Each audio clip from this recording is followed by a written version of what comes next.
大家好，我是 Dr. Nice 靳红军中医师。那我今天来跟大家谈谈打呼这件事情。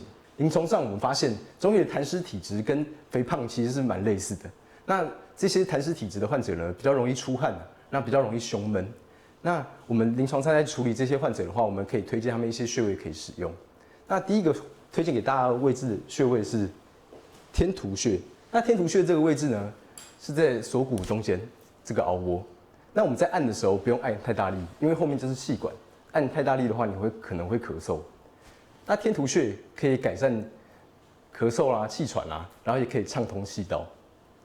那第二个推荐给大家的穴位呢是迎香穴。那迎香穴这个穴位，我相信大家应该都听过。那这个穴位怎么取呢？它是在鼻翼的外侧，然后跟法令纹的交点。那迎香穴呢，它按的时候可以按用力一点，然后通常按个20下。要按的有点大力，又有点微酸，甚至到痛的情况才会有用。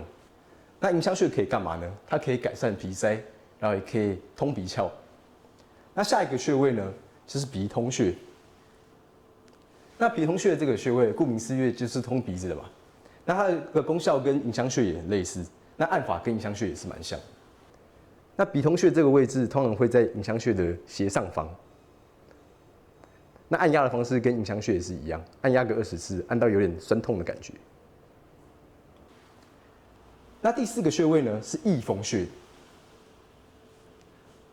那翳风穴这个穴位呢是在我们耳垂后方的凹窝，按的时候也可以按得蛮大力的，然后也是按20次。